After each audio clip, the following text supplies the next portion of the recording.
Paulo, nasci em São Paulo, porque meu pai estava estudando teologia na época em São Paulo, porque a minha família toda é do Sul. Então lá em casa nós somos três, meu irmão e eu, nós somos irmãos gêmeos, e tem uma irmã mais nova, de 2 anos mais nova.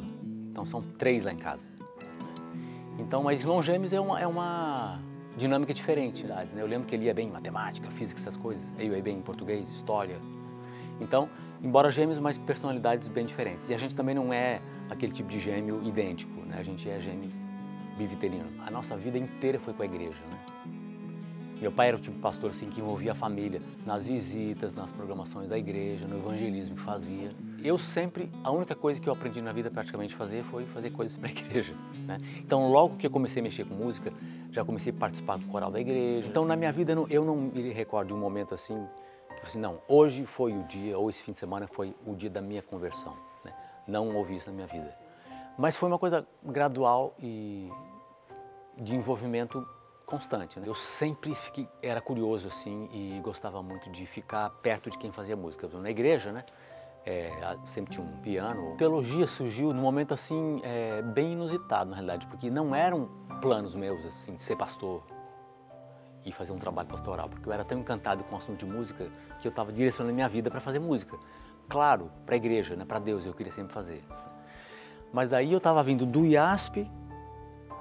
Eu acabei o ensino médio e falei, bom, agora vamos fazer uma faculdade de música, né?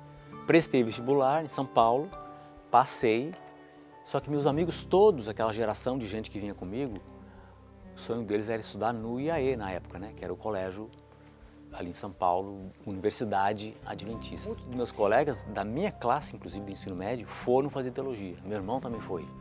E eu fui feliz também, porque a vida da Universidade Adventista, musical, eu também sabia que era muito forte, né?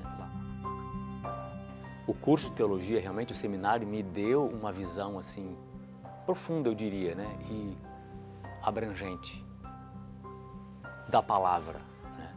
E das coisas de Deus. E em 84, finzinho de janeiro ali, comecinho de fevereiro, eu comecei a trabalhar na Voz da Profecia com Arautos do Rei, no Rio de Janeiro, né?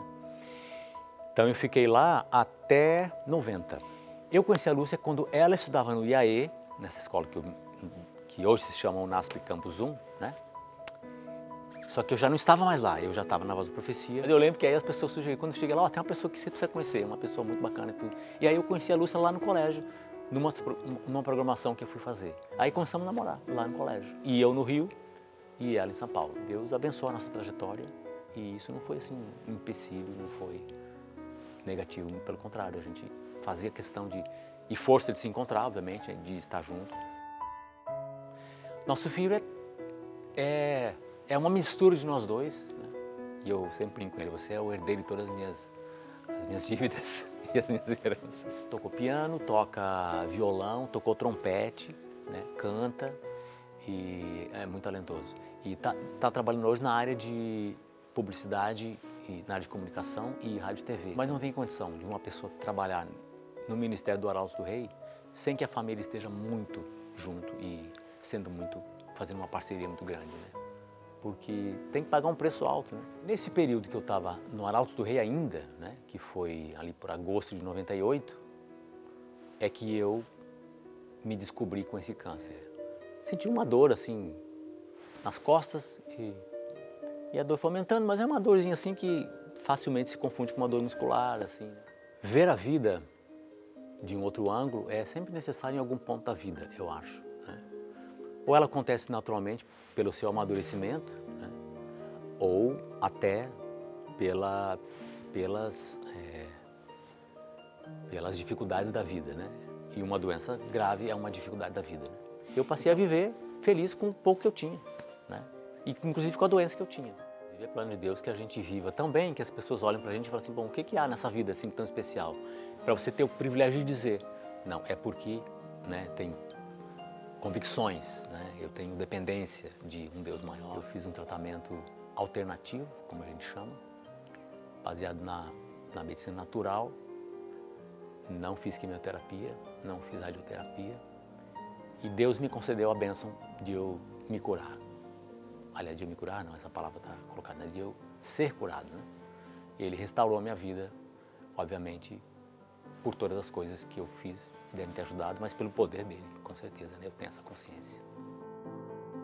Hoje, o trabalho da Voz da Profecia e do Arautos do Rei é uma célula desse todo, né?